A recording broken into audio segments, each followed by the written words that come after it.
ఈ పరాశకాలు ఎవరు ఆడినోడు ఎవడు, దీని కారకులు ఎవరు? ఇది చాలా ముఖ్యమైన విషయం. దయచేసి నేను చెప్పేది వినాలి. మీరు వెళ్ళిన తర్వాత మేము ఈ గ్రామాలలో చర్చ కూడా పెట్టాలని నేను కోరుతున్నాను. తెలంగాణ ఆగమైపోవద్దు కదా, నబటోని ముందర జారిపడద్దు కదా, మనకు కూడా చీము నెత్తురు పౌరుషం ఉండాలి కదా. ఏం జరిగింది? ఎవడు దీన్ని నాశనం పట్టించినాడు? ఎవడు? కాదు కాదు, మన తెలంగాణ వాళ్ళే. సింపుల్ ముచ్చట కదా. దోపిడీ చేద్దామని వచ్చి చూడు, ఎప్పుడు దోపిడీదారుడే. కానీ వాడిని సర్ది కట్టినాడు ఎవడు? నేను ఉద్యమంలో చెప్పే కదా, కత్తి ఆంధ్ర ఉందే కానీ పొడిచేటోడు తెలంగాణ వాడే. వాస్తవం చెప్తున్నాను నేను మీకు. ఆ రోజు కూడా అదే కథ. తెలంగాణలో గట్టిగా ఉంటే ఆనాడున్న కాంగ్రెస్ నాయకులు సమస్య లేదు, మాది మేము ఉంటామంటే ఎందుకు కలుపుతుంది ఆంధ్రతోని? ఏమక్కడ ఏర్పడుతుండే? మనోళ్ళ యొక్క తెలివి తక్కువతనము, బలహీనతనే మనల్ని జబర్దస్తి కొంతపోయి ఆంధ్రలో కలిపారు. ఆ గోస 60 ఏళ్ళు అనుభవించినాం మనం. ఏం గోస అది నాకు అర్థం కాదు. లేక కాదు కదా. కరెంటుకి ఏం గోస పడ్డాం? ఏం పరాస్కలు ఆడు మనతోని? ఒకడు బట్టలు ఆరేయాలంటాడు, ఇంకోటి అంటాడు. జోకులు మన మీద. ఆ ట్రాన్స్ఫార్మర్లు కాలిపోవడు, మనం లంచాలు ఇచ్చుడు. ఒకసారి యాడ్ చేసుకుంటే ఇప్పుడు మళ్ళీ కళ్ళకి నీళ్ళు వస్తాయి. ఎందుకు పడ్డాం అంత బాధ, అంత అవస్థ? ఆనాడు నేను వచ్చి తిరిగిన బాగా, కానీ నేను ఒక మంత్రిని మాత్రం నేను చేయగలిగేది తక్కువ. ఉన్నంతలో తిరిగిన మా బడంగపేట చెరువు కానీ, ఏడాకులపల్లి చెరువు కానీ, గొడిగాడిపల్లి చెరువు కానీ కొన్ని పనులేదో చేయగలిగినాం అప్పుడు, చేయగలిగినంతలో. కానీ ఎందుకైనా మంచిది పానం పోయినా సరే అని చెప్పి కొట్లాడినాం, దిగినాం. కొందరు వెనుక, కొందరు ముందు. మనోళ్ళు జమ కావడానికి ఆలస్యం పట్టింది, టైం పట్టింది. కానీ తెలంగాణ తెచ్చుకున్నాం. ఒక 20-25 ఏళ్ళు గోసపడ్డ కరెంటు. 25 ఏళ్ళు కదా. మూటలు గాలుడు, ట్రాన్స్ఫారం గాలుడు, లంచాలిచ్చుడు, అంత గోసపడ్డటువంటి బాధను 6-7 నెలలనే 24 గంటలు అందరికీ కరెంటు సెట్ చేసినాం. మరి కాంగ్రెస్ వాళ్ళు చాలా పెద్ద సిపాయిలేనాయి. ఒకరిని మించిన వాడు ఉండే. మరి వాళ్ళు ఎందుకు చేయలేకపోయింది 25 ఏళ్లలో? మన తెలంగాణ వచ్చినాక మరి మనం ఎట్లా చేసుకున్నాం? నడుపుకున్నాం 7-8 ఏళ్ళు. మంచినీళ్ళ బాధ పూర్తిగా తీర్చుకున్నాం. ప్రతి ఇంటికి నల్లాల ద్వారా నీళ్ళు వచ్చాడు, ప్రతి ఇంట్లో నల్లా పెట్టి నీళ్ళు ఇచ్చుకున్నాం. తెలంగాణ వస్తే లాభమైంది. మా ప్రజలకు కొన్ని మౌలికమైన బాధలు పోవాలి, కొన్ని అవస్థలు తీరాలని చెప్పి మిషన్ భగీరథ కావచ్చు, మరొకటి కావచ్చు, కరెంటు కావచ్చు తెచ్చుకున్నాం. 24 గంటలు కరెంట్ ఇచ్చుకున్నాం. ఏమైనా ప్రాజెక్టు చెరువు కింద నీళ్ళు తీసుకుంటే బంద్ చేసినాం. నీటి తీరువ రద్దు చేసినాం. అట్లా ఎన్నో సదుపాయాలు చేసుకున్నాం. రైతులకు బాగా జరుగుతుండే. అప్పుడప్పుడు ఏమవుతుంది? కొన్ని దుష్ట దినాలు వస్తాయి, చెడు గడియలు వస్తాయి. మనోళ్ళు కూడా అలవోకగా ఓట్లేసారు. మీరు గొప్పలో మీరు మాణిక్యరావుని గెలిపించారు. కానీ కొన్ని నియోజకవర్గాలలో నేను చెప్పినా కూడా అప్పుడు మంది మాటలు పట్టుకొని మారుమానం పోతే మళ్ళొచ్చే వరకు ఇల్లు కాలిపోతుంది, వీళ్ళని నమ్మితే అమాంతం మింగుతారు, మోసపోతాం. రైతు బంధుకు రామరామ అంటారు, దళిత బంధుకు జై భీమ్ అంటారు, వీళ్ళు ముంచుతారా నాయన అని చెప్పిన నేను. ఏమో మీ సంగతి ఎంతో చూద్దామని ఆయనతో వేసారు. వేసింది ఇరుకపోయారు, బాయిలో పడ్డారు, అయిపోయి ఉన్నాయి అన్ని వీక్. ఇప్పుడు మళ్ళీ మొదటికి వచ్చానా? కైలాసం ఆడలో పెద్ద పాము మింగినట్టు అయింది మళ్ళీ. అంతే కదా, గ్యారంటీగా మంచిగా సంసారం జరుగుతుంది. ఇద్దరు తువ్వకొచ్చినాం. రైతులు ఇంత ముఖం తెలివి అవుతుండ్రి, ఇంత బాకీలు కట్టుకుంటుండ్రి. ఎంతోమంది పాపం సిటీలు వేసుకుందరు, ఏదో వేసుకుందరు. రైతు బంధు పైసలు పడితే ఎంత సంతోషం ఉంటుండే. ఆయన పోయిన ఇప్పుడు గంగలు గడిచిపోయి. ఇప్పుడు వాడు ఇత్తడో ఏడో భగవంతుని కనుక ఇచ్చినా కూడా మోసమే. ఏదో మళ్ళీ ఎలక్షన్ కోసం దానికోసం చేస్తారు తప్ప కడుపు నిండా ప్రేమను ఇచ్చేది ఇట్లే ఉంటుందా? మనం ఉన్నప్పుడు కరోనా వచ్చింది. కరోనా వస్తే కూడా నేను రైతు బంధు ఆపలే. కరోనా వచ్చి రాష్ట్రానికి రూపాయి ఆదాయం రాకపోయినా వ్యవసాయం అయితే జరగాలి కదా, తప్పద్దని చెప్పి ఈవెన్ కరోనా ఉంటే కూడా రైతు బంధు ఆపలే. అంత ఒక నిర్ణయం తీసుకొని రైతాంగాన్ని నిలబెట్టాలని, కాపాడుకోవాలని చెప్పి ఒక 4-5 మంచి స్కీములు తెచ్చి వాళ్ళని కాపాడుకున్నాం.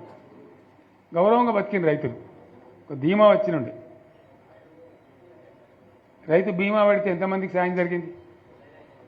గుంట భూమి ఉన్న కూడా మంచిగా సాయం జరిగింది, చిన్న రైతు కూడా సాయం జరిగింది. అట్లా అందరికీ మనం గొర్రెల కాపలకు గొర్రెలు ఇవ్వడం కానీ, చేప పిల్లలు కానీ, అనేక రకాల అన్ని వర్గాల ప్రజలను ఎట్లా ఆదుకోవాలని అట్లా ఆదుకున్నాం. మా తెలంగాణ కదా, మేము తెచ్చుకున్నాం కష్టపడి. మా వాళ్ళందరూ పైకి రావాలి. కాంగ్రెస్ గవర్నమెంటు, కాంగ్రెస్ పార్టీ మొదటి నుంచి కూడా ముస్లింలు ఓట్లేసుకున్న తప్ప ముస్లింలకు మనం చేసినరా? ముస్లిం మైనార్టీ పిల్లలకు, మన గిరిజన పిల్లలకు, మన ఎస్సీ పిల్లలకు, మన బీసీ పిల్లలకు ఎంత మంచి రెసిడెన్షియల్ స్కూల్ పెట్టుకున్నాం. అందరినీ కూడా ముందుకు తీసుకుపోవాలి. ఇవాళ మన కళ్ళ ముందని నాకు బాధ కలిగేది ఏంటంటే, చిన్న వర్గాల ప్రజలు కాన్వెంట్ స్కూళ్ళలో చదివించలేరు, వాళ్ళ పిల్లలు కూడా బాగా చదవాలని చెప్పి ఎస్సీలకు, బీసీలకు, మన గిరిజనులకు, మన మైనార్టీ సోదరులకు గురుకుల పాఠశాలలు పెట్టాం. అద్భుతమైన చదువు చదువుకునే వాళ్ళు. ఇవాళ మొత్తం రోజు బడి పిల్లలు విషాహారము, కడుపు నొచ్చుడు, బాధపడు, పురుగులు అన్నం పెట్టుడు, పిల్లలు వెళ్ళిపోతున్నారు. ఆ స్కూళ్ళ నుంచి ఇళ్ళకి వెళ్ళిపోతున్నారు. తల్లిదండ్రులు కూడా భయపడి తీసుకుపోతున్నారు. ఏం ఘోరం ఇది, నాకు అర్థం కాదు. మళ్ళీ ఇది చేసేవాడు ఇప్పుడు మళ్ళీ అదే కాంగ్రెస్ పార్టీ. అంతేనా? మళ్ళీ పాత కాంగ్రెస్ మోపైంది, మళ్ళీ కరెంటు కోతలు మోపైనాయి. ఎండాకాలం ఇంకేం గతి అవుతుందో, మార్చి ఏప్రిల్ ఏమవుతుందో. ఇంకా అటు కరెంటు కోతలు మోపైనాయి, ఇటు మంచినీళ్ళు సరిగొత్తలేవు, అడిగే నాతులు లేడు. ఎవడన్నా గట్టిగా నిలదీసి అడితే వాడిని పోలీస్ స్టేషన్లో పట్టేయడం. ఇదేనా రాజ్యం? ఇట్లే ఉండదా రాజ్యం? ఎందుకు వచ్చింది ఈ పరిస్థితి చెప్తా. నాకు తెలుసు, నాకేం గుర్తులేదు. నేనేమంటున్నా అంటే, ఇట్లా అనేక పనులు చేసుకున్నాం మనం. గోదావరి నుంచి నీళ్ళు తెచ్చుకున్నాం. నీళ్ళు తెచ్చుకొని మంచినీళ్ళ తర్వాత సాగునీళ్ళు వెంబడబడ్డాం. మెదక్లో యువతల ప్రాంతం అంతా కొంత అందినాయి నీళ్లు, పాత మెదక్ జిల్లాలో. మీదికి మిగిలిపోయినాయి మన 2 తాలూకాలు ఉండే, నారాయణఖేడ్, జైరాబాద్. వాళ్ళకి నీళ్ళు రావాలి.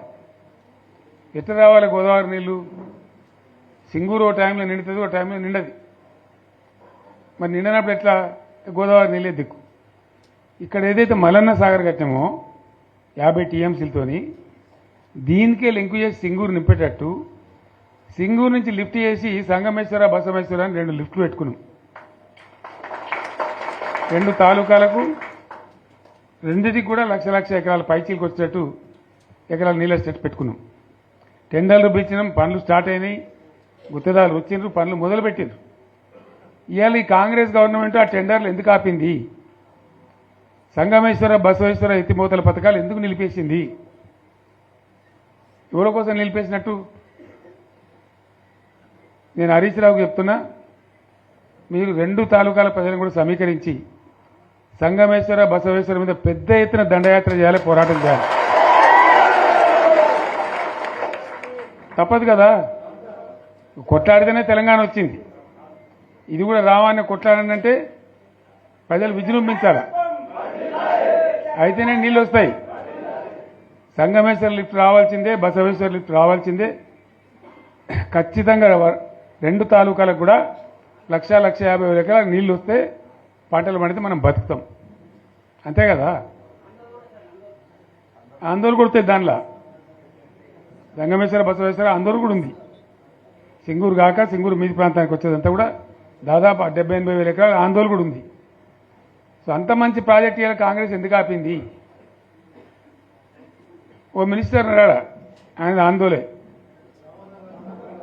మరి ఆయన ఏం చేస్తున్నట్టు? మంత్రి పదవులు, ముఖ్యమంత్రి పదవులు ఎందుకు? 10 మందికి మెయిల్ చేయడానికా, లేదా తమాషా చేయడానికా? డ్రామా కాదు కదా.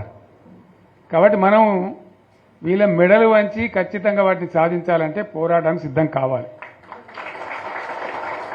ఓపిక పెట్టినాం మనం ఓపిక పెట్టలేదు. ఇప్పుడు 14 ఏళ్ళు అవుతుంది ఈ గవర్నమెంట్ వచ్చి. మనం ముందే అంటే మనం కన్నేరు అందరూ ఇంకోటి అందరూ ఓపిక పెట్టినాం. ఇప్పుడు వాళ్ళు ఇక కుయ్యలేదు కుట్టుకోలేదు ఏం లేదు, మాటనే లేదు. అంటే మనం కొట్లాడేయాలి. ప్రత్యక్ష ప్రజా పోరాటాలు లేవదీసి ఖచ్చితంగా ఈ ప్రభుత్వం మెడలు వంచి సంగమేశ్వర బసవేశ్వర సాధించాలి. అటువంటి అవసరం ఏర్పడితే పోరాటాన్ని నేను కూడా మీతో పాటు వస్తానని మనం చెప్తాను. తప్పదు మరి, మనకేం చేస్తాం?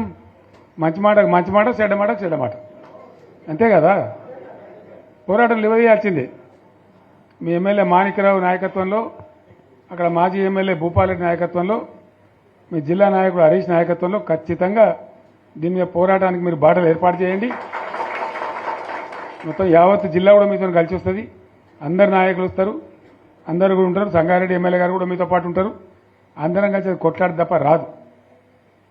అయితే ఈ కొట్లాట మనకు తప్పదు. ఎవలకు? బీఆర్ఎస్ వాళ్ళకు. ఎందుకంటే బీఆర్ఎస్ పుట్టిందే తెలంగాణ కోసం. తెలంగాణ సాధించడం, తెచ్చిన తెలంగాణను లైన్లో పెట్టినాం మనం. మళ్ళీ ఇప్పుడు ఈ దరిద్రులు వచ్చి మళ్ళీ నాశనం పడుతున్నారు. అంతే కదా. మళ్ళీ దీన్ని కాపాడాలంటే ఎవడు కాపాడు? మళ్ళీ మన నుంచే కావాలి. మళ్ళీ ఇది లైన్లోకి రావాలి. అందరూ మంచిగా ఉండాలి. ఎందుకంటే మన పార్టీకి కులం లేదు, మతం లేదు, జాతి లేదు. తెలంగాణలో ఉన్న ప్రతి బిడ్డ మనోడే. వాళ్ళు ఏ మతం ఉన్నారు, ఏ కులం ఉన్నారు మనకు అవసరం లేదు. ఈ తెలంగాణ బార్డర్ గీత లోపలిన బిడ్డలు అందరు మనోళ్ళే. అందరూ బాగుపడాల్సిందే. ప్రతి ఒక్కరికి న్యాయం జరగాల్సిందే. ఆ న్యాయం జరిగి ఆ ఫలితాలు తెలంగాణకు వచ్చేదాకా ఇంకెవ్వడు కొట్లాడాడు, ఎవరితో కాదు. అది అబద్ధాల పంచాంగం. మళ్ళా మనమే కొట్లాడాల. అంతేనా? పక్క మాటేనా ఇది? కొట్లాడదాం కదా. ప్రాణం పోయినా సరే తెలంగాణకు రక్షకులు మనమే. తెగించి కొట్లాడాల్సిందే. తెలంగాణ హక్కులను కొట్లాడాల్సిందే. మనమే కొట్లాడి తీరాల్సిందే. అలా రెండవ మాట లేదు. కాబట్టి దయచేసి అవసరమైన సందర్భంలో మీ జిల్లా నాయకులు పిలిపిస్తారు, రాష్ట్రం నుంచి నేను కూడా పిలిపిస్తాను. మీరు సిద్ధపడి ప్రత్యక్ష ప్రజా పోరాటాలు లేవదీసైనా సరే మన ప్రాజెక్టులు సాధించుకోవాలి, మన నీళ్లు సాధించుకోవాలి, మన ప్రజలకు అన్యాయం జరుగుతుంటే ఎదురు తిరగాలి, కొట్లాడాలి. తప్పకుండా ప్రజలకు న్యాయం చేసేదాకా మనం ముందుకు పోతూనే ఉండాలి. తెలంగాణ కోసమే బయలుదేరిన జెండా గులాబీ జెండా. తెలంగాణను సాధించింది గులాబీ జెండా.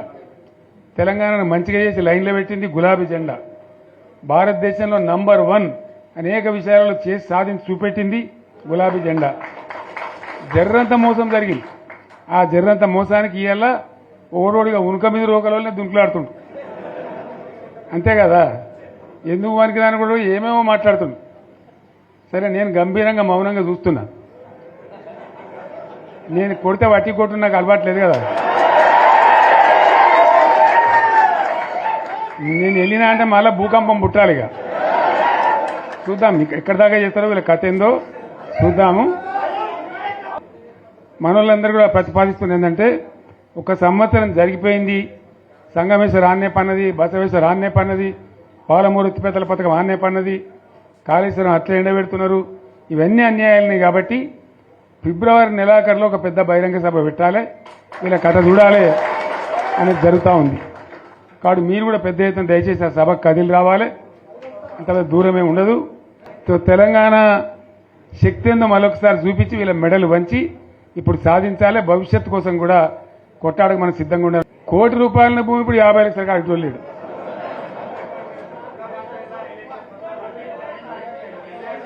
ఈ ఒక్కని బాధగా ఉంది. వచ్చారు హైదరాబాద్కి. అందులోకి 2 ముస్లిం సోదరులు వచ్చారు. साहब सोप तबाह हो गया, इफलासी मुफ्त क्या तबाह हो गया?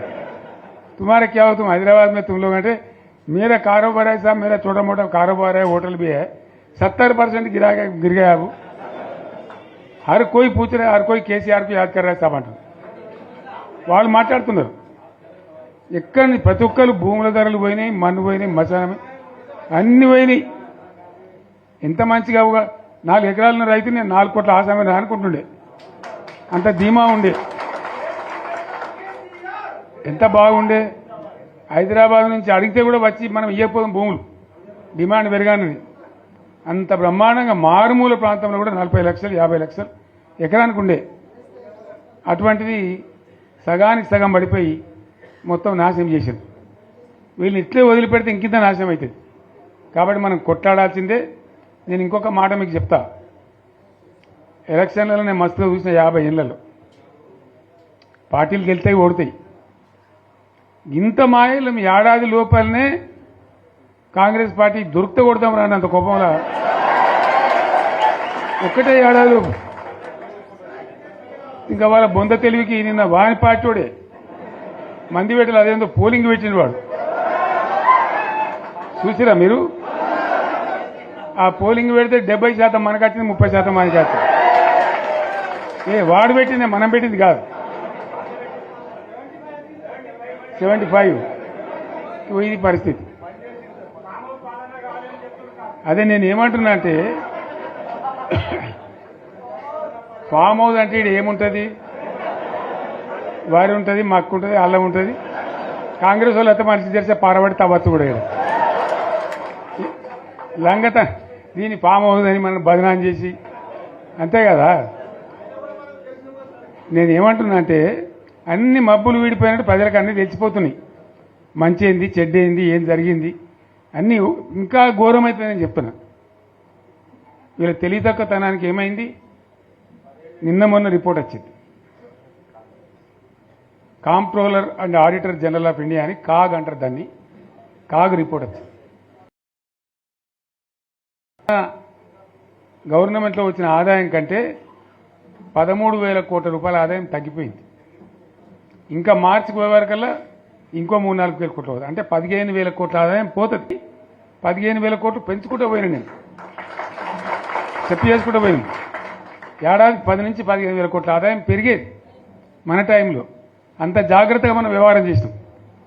ఇలా ఉల్టా 15,000 కోట్లు పడిపోయింది. ఇంకా వాడేమి ఇస్తాడుగా? ఇంకేమైనా ఇస్తారా?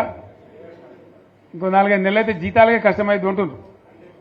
అందరు పెండింగ్ పెట్టి రిటైర్ అయిన దొరుకుతలు పైసలు మీరు చూస్తాను కదా పేపర్లలో. సో ఆ విధంగా రాష్ట్ర ఆర్థిక పరిస్థితిని కూడా దివాలా తీయించారు. ఇవ్వాల్సినేం కాదు. 100కు 100% ఇప్పటికే ప్రజల నిర్ణయానికి వచ్చిండ్రు. డెఫినెట్గా రాబోయే గవర్నమెంట్ మనదే అని అనుమానం కూడా అవసరం లేదు. ఏమాత్రం అనుమానం అవసరం లేదు. ఆ విధంగా పరిస్థితి ఇప్పటికే తయారై ఉంది. కాబట్టి దయచేసి నేను మీ అందరినీ కోరేది, మీకు మంచి ఎమ్మెల్యే ఉన్నాడు మాణిక్రావు గారు. ఆయన నాయకత్వంలో మంచిగా పనిచేసి మంచిగా ముందుకు పోయి చాలా చక్కగా మంచి ఫలితాలు భవిష్యత్తులో సాధించాలి. పరమేశ్వర్ పాటిల్ గారికి, వారు వెంట వచ్చిన మిత్రులకు నేను ప్రత్యేకంగా ధన్యవాదాలు చెప్తా ఉన్నా. ఇటువంటి కార్యకర్తలు, ఇటువంటి నాయకులే పార్టీకి పట్టుబొమ్మలు, తెలంగాణ జాతి రత్నాలు. తెలంగాణకు ప్రమాదం వచ్చిందన్నప్పుడల్లా ఇటువంటి బిడ్డలే అక్కడో లేచి నిలబడి మళ్ళా మా తెలంగాణని ఆ సోయి చూపెడతా ఉన్నారు.